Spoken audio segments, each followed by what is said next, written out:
for great advice. I mean, she's there to comfort me. I mean, she cooks pretty good. She does everything. She's like the Aw. super mom. Oh, thanks, And then Cory. she's my number one fan. I am. She be bullshit. Hey guys, and welcome to Little Black Book 91. We're giving you guys a part two of our full down breakdown of Tia and Cory. I wanted to do a bit of research, go to the background, and try to get a better understanding as to why these two actually ended up divorcing. Now, I don't think I have a definitive answer. There's no definitive answer anyone can give except those two come out and say something.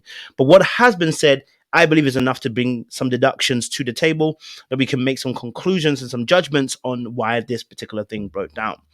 Let me give you a quick summary. I believe that Tia ended the relationship because she had outgrown Cory, because her healing journey took her to a space where she realized she wasn't being fulfilled by Cory, and Cory inadvertently would have refused to have changed to fit that narrative and to fit that change that she was going through. And aside, obviously, having usual relationship quarrels and stuff like that, that was what further enhanced the divide and the rip between the two.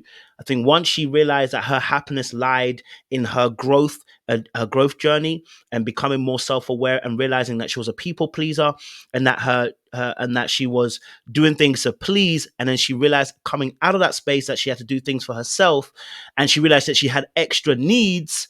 Those needs, whether they were communicated or not, I'm not sure, or whether they were effectively communicated or not to Cory, were not met, and thus the person left the relationship and said that they had outgrown or graduated the relationship. Yes, money could have been a part of it too, and that's another story, but I want to keep it strictly on what has been said specifically so we can get a better understanding. Now, there was an interview that she did, and I want to bring that to your attention really quickly, because that's actually what sparked me to go back into play with that. There was an interview that she did on Chris QG, which was quite interesting because she spoke about her anxiety attachment. Because that's not fair to your partner to put that, on them. Space is important, and you have to learn to have some sort of trust. And so, yeah, that's what I'm working on. I love that. That's great. And Yeah. I believe that's true. And being your Now, if you missed it before part one, you joined that part two. Quick summary again of what I did in part one. She actually spoke about the fact that she's got an anxious attachment. And people with an anxious attachment oftentimes feel some level of anxiety when they feel there's not enough contact, not enough participation, not enough interaction with their partner. When they feel like the other person is slightly pulling away, they begin to be anxious. And what happens is, when they get anxious, they want to pull closer. They try to hold on tighter. And a fearful avoidant, which I believe Cory is because of the way he behaves, is that they push you away. So if they start feeling like you're pulling away, they'll push you away further. They'll separate themselves even more. They're like, you're not going to get me. You ain't about to play me. No, sorry. Play with your mama. Don't play with me. You know what I mean? Like, they're not going to allow you to create distance without them pushing you even further. Because what they want to do is protect their feelings. What they're afraid of is actually tapping into how they feel. And usually it comes with abandonment fear, which is similar to the anxious a person as well, right? So what she just said there, if you listen very carefully what she described, she said, I have to work on my trust, and I have to work on not being so in somebody's space, right? We'll play it one more time just so you can hear it again. And also because I don't remember exactly what she said, so I ain't going to lie to you. Have some sort of trust. And so, yeah, that's what I'm working on. I love that. Let's That's try it back. great. Let's go. Because that's not fair to your partner to put that, on them. Space is important, and you have to learn to have some sort of trust. And so, yeah, that's what I'm working on. I love that. That's Space and trust. You need to have, and of course, where would she learn this? She's only been in a marriage. She's only been in a marriage. So who else is she learning this with? It must have been with Cory. So her anxiety attachment means that space and trust is issue. And we showed you that in part one, where you know that Tia is somebody she always seems to be underneath the armpit of Cory. The way she is different to Cory. Cory always seems very reserved. He's fearful avoidant. He doesn't tap into his emotions very well. And I explained about his background, his father, the lack of a father figure, mother dying early, having to look after her for 7 months during that period of time. Emotions were turned off because it's a survival technique.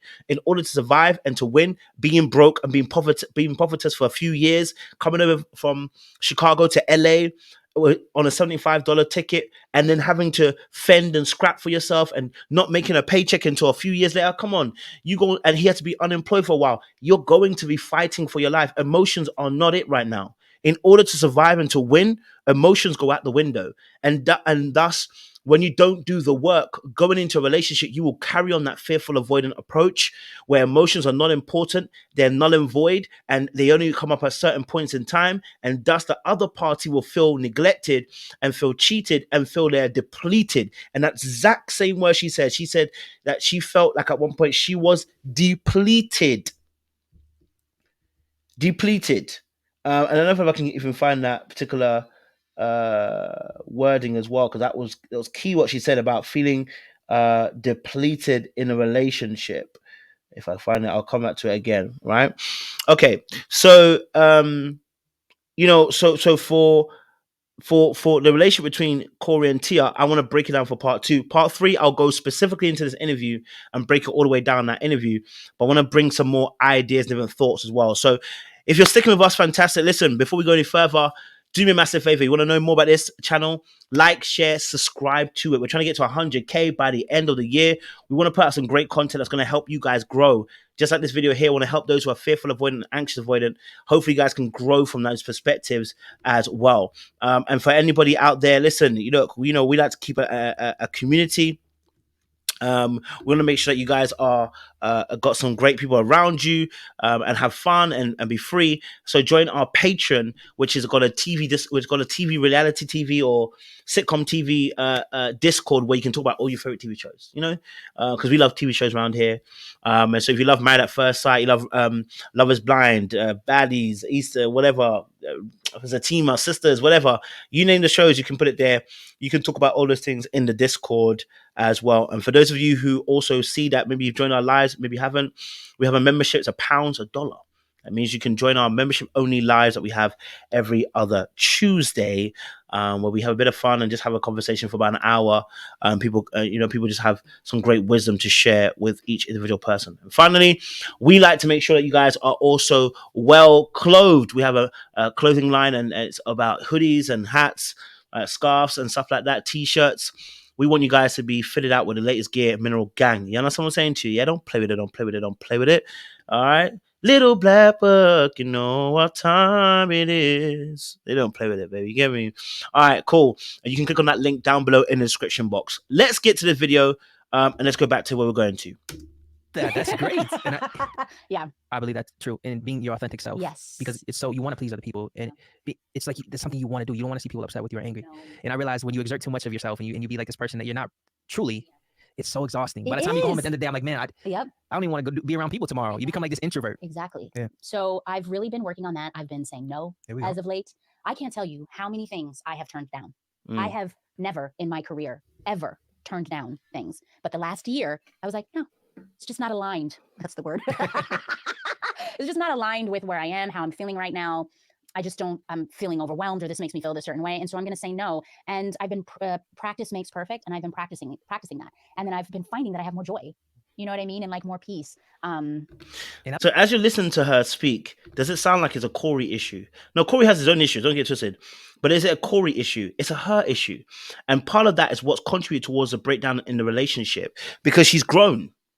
She's no longer the person who willingly does whatever you want, number one, or willingly tries to please you in order to receive affection. Because what she was describing, and it's so interesting that she did this, and maybe I can do this on part 3. It was so interesting what she did, because what she did was she actually started talking about how for her, she had to shift her position through therapy, how she had to shift her position from being about the other person only to being about what makes me happy. And that's really important. But if you've got obviously an anxious attachment style, whilst also simultaneously trying to appease and fight for love and try to prove for it, and the anxious ambivalent attachment means you have a strong desire for intimacy combined with doubts and abandonment anxiety, whereas the fearful avoidant usually is that you may face inner conflicts between wanting intimacy and the fear of getting too close.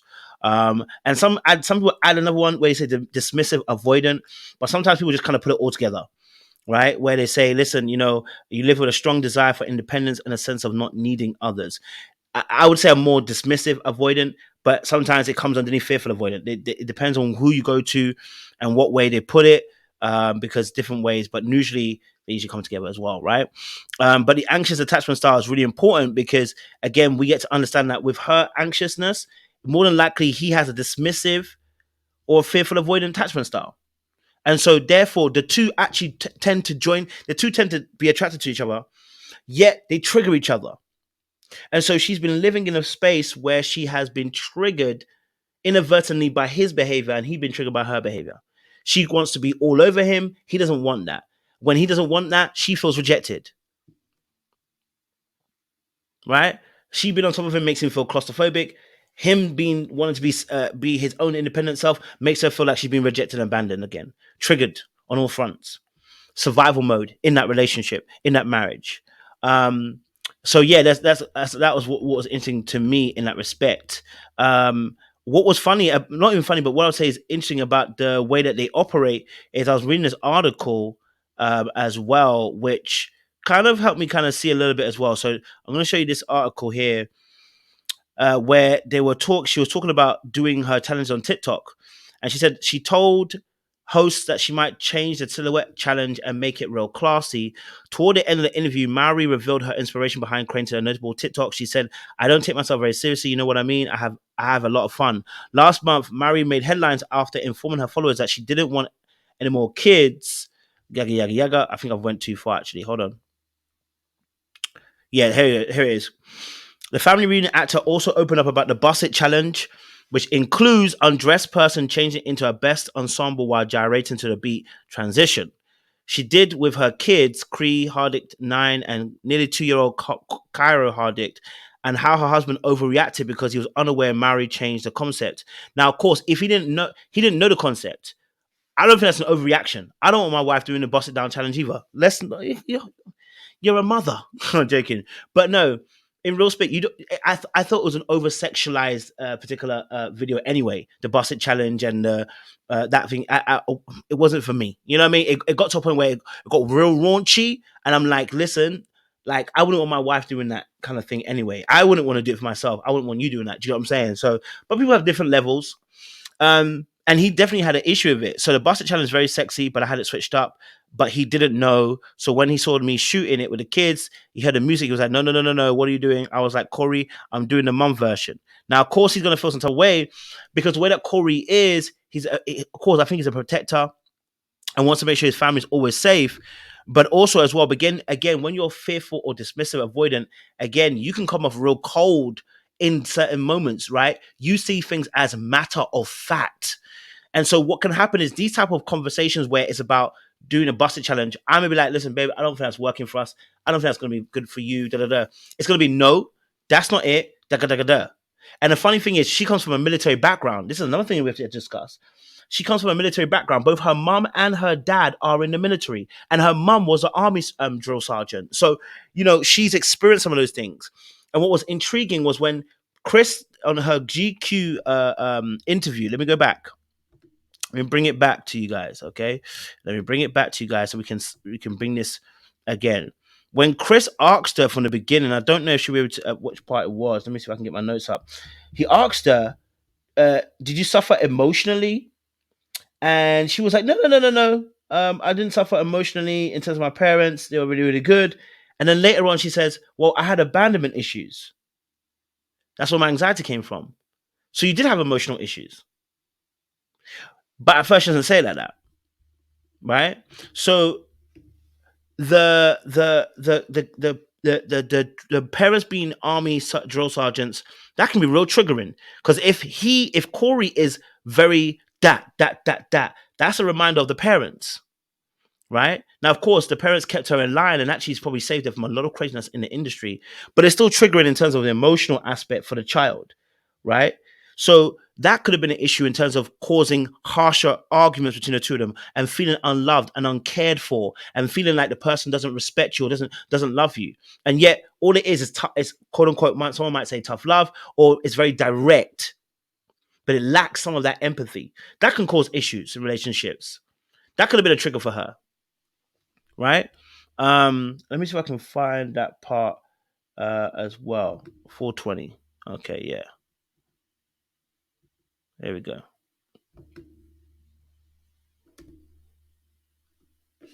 How was that transition moving from Texas to Cali? Oh God. And because it wasn't once you moved to Cali, it was 3 years before you got the role of sister, yeah, right? somebody has done their homework. Yes. So how you know I was doing? I was up all night. I'm like, let me make sure I get all this right. But it's not even that. Like I'm a fan. So like I was following your journey since you started. It was very hard. It was very challenging. Because basically we came from a very supportive environment, meaning when you're in the Army, or raised, should I say, in the Army, you're supported. You live in, housing, you have grocery stores, they call them commissaries. Everything is pretty much kind of taken care of in that regards. So we were living in this really nice house. So we lived on base, meaning my backyard, I could see helicopters. I could see all the soldiers. I better do my right. I gotta do my dad proud. The salute. So that was my world, and that was my life for years. And then we ended up moving to LA, and we were in a very, very small apartment. And my mother was working graveyard shifts because she had to support the family. My dad still stayed in the Army because they would only allow one out. And it was difficult because it was a huge transition for kids, to go from having a life that was supported to a life that was, I've shared this before, we had, our Christmas was like from the dollar store. So that was where all our gifts came from. We used to eat rice for breakfast, lunch, and dinner. Wow.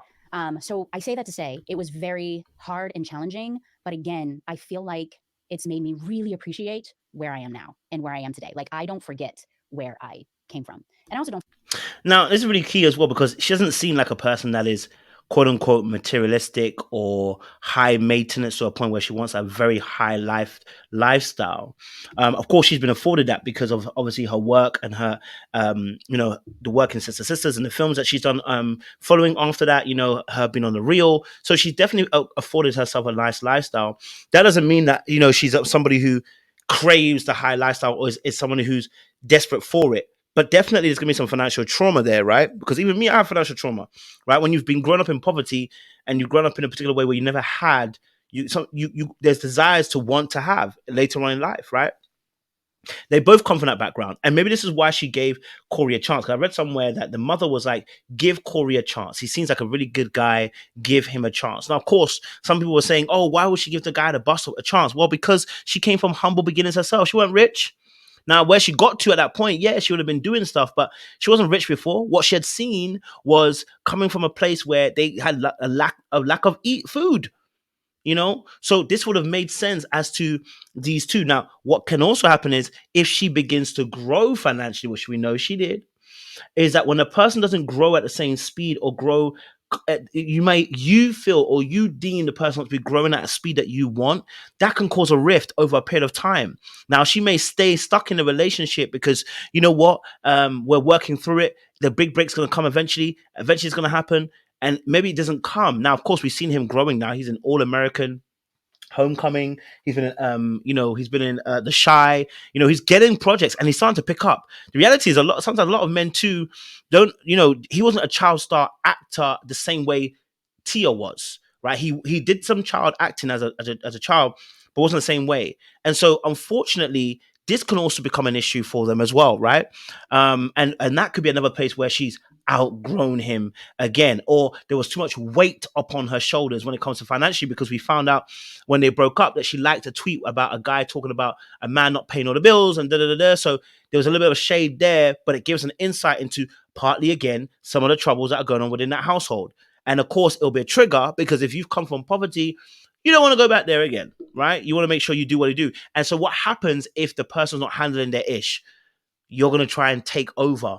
And the takeover spirit too can make the other person as a man feel like he's emasculated and like he's not a man. That's just what it is. I'm not going to try to fight it. Please don't, we can psychoanalyze it all we want, but that's just a reality of life, right? Going back to what she's saying, let's continue. And also don't forget what my parents, have done for me to get me to where I am today. So, yeah.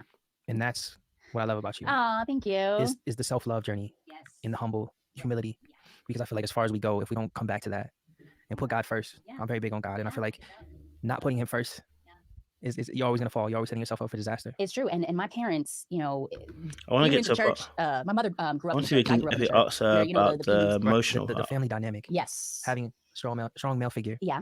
A strong female figure in the home. Yes. How did that play into your upbringing? How important was that? Yeah, I feel like it was, again, I feel like I am who I am today because of my parents.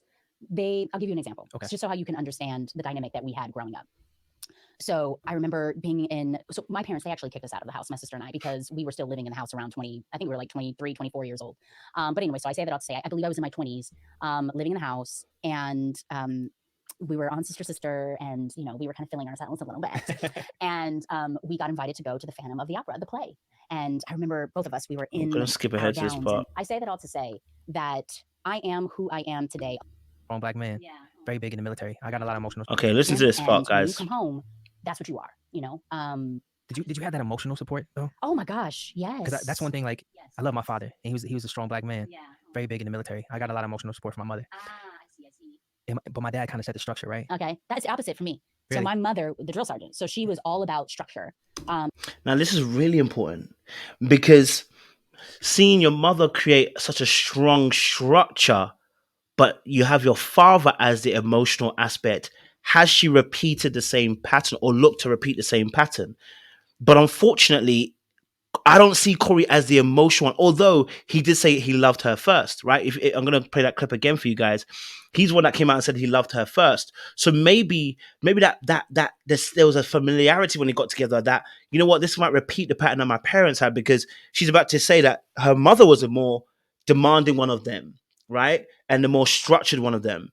And the father was a more jovial, emotional, kind of showing more compassion to them too, right? And sometimes we we want to repeat patterns, of course, and it's what's worked in the past, why change it?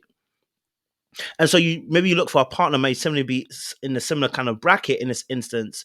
You know, that Cory may have been more the emotional one. Unfortunately, though, once you get past the plateau of pleasure, once you get past the honeymoon phase, the real you, the survival you, if it's not healed, will kick in. And that fearful avoidant behavior, will come out in its full entirety. It was there before. It's always been there, but it comes out in its full entirety because now you're comfortable, and also as well now you're afraid that you could be abandoned, right? Or your emotions could be taken advantage of, or you know what, you won't be able to have control in the space, and you could be hurt. That's when the real kind of fearful, avoidant, dismissive kind of behavior starts to come out from the other party. So yeah, no, this is really interesting as well. And my dad, he's just so cool, man. He's dope. cool. Like my dad is, we call him like a cool cat. Like he really, really is. But I will say there was definitely that emotional support, and it was important. And then also I think having my sister there. So she describes emotional support, but later on she talks about how she has abandonment issues, and the reason why is because the reason why she's anxious attachments because she felt like she was abandoned when she was a child, right?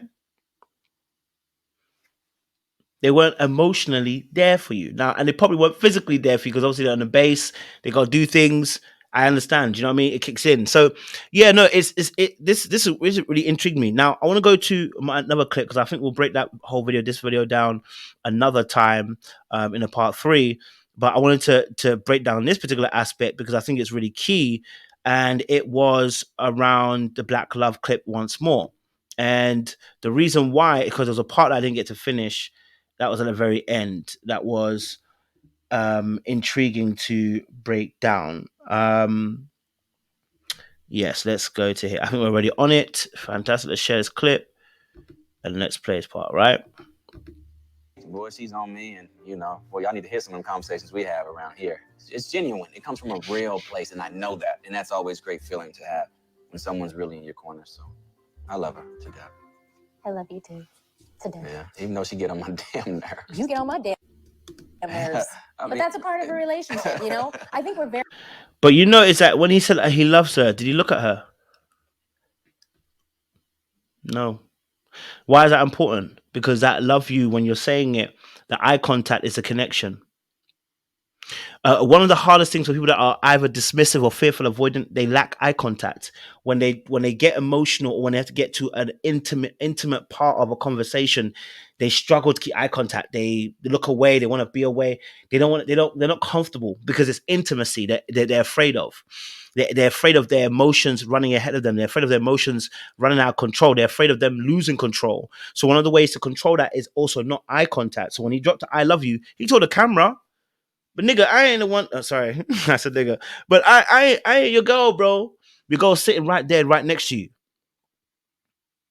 If you notice his body language, he's the one that's sitting forward. She's the one that's kind of sitting right next to him, trying to be up next to him. She's trying to be up next to him. He's trying to run away. Why? Because of his attachment style. Dismissive, or fearful avoidant.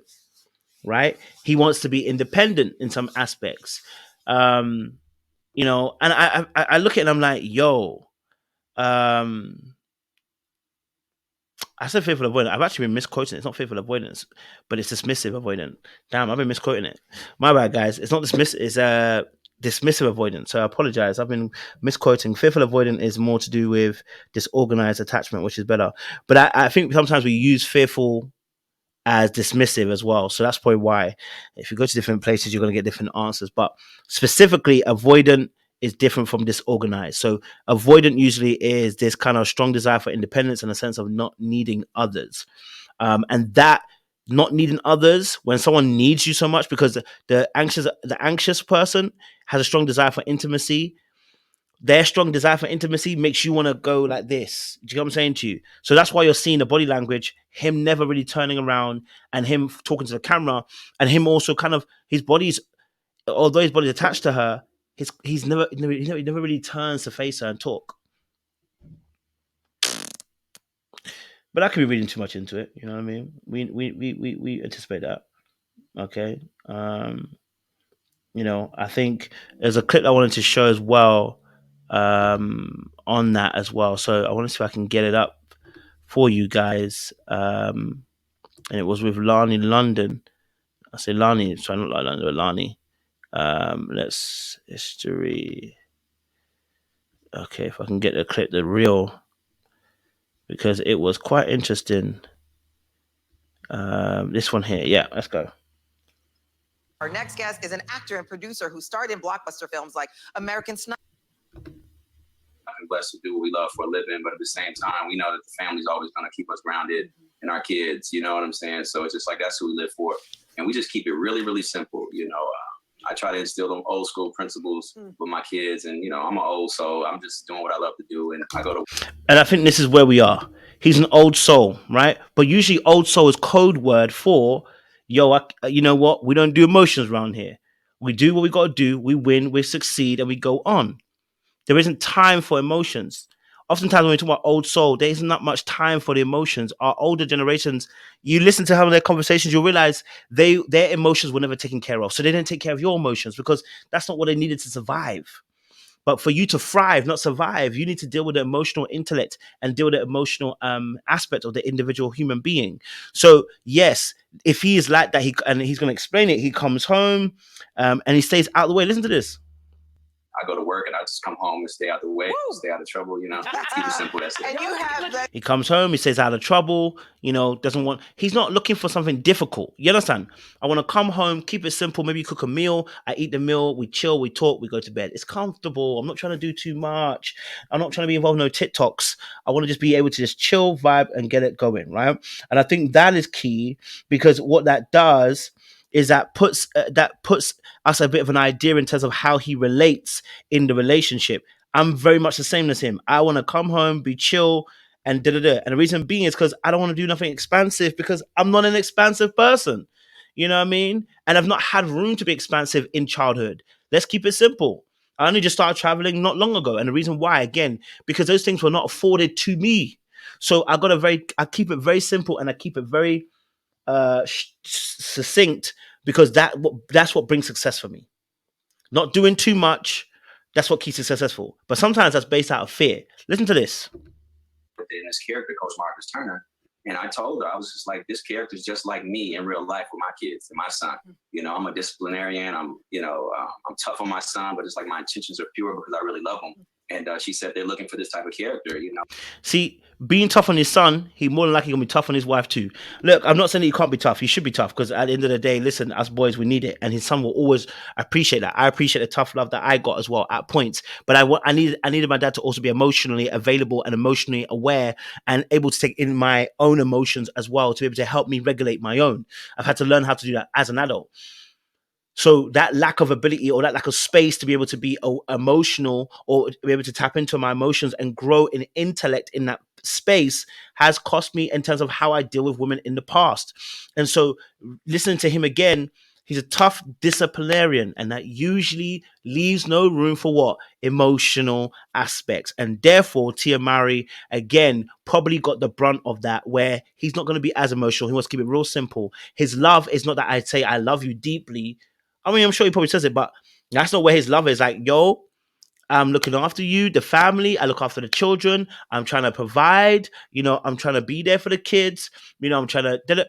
Those are my love aspects. You know what I mean? Maybe I cook, maybe I clean, whatever. That's me loving you.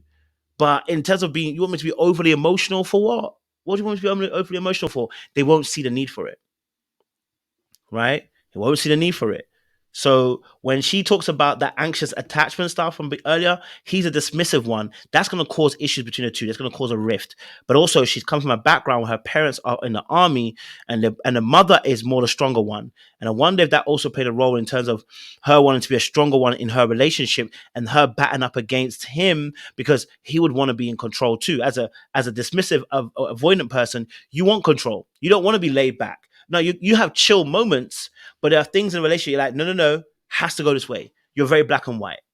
And that can cause issues too, right? We call that power trips and power battles. But yeah, let me know your thoughts, guys, down below. Let me know what you guys think. I hope you guys like, subscribe.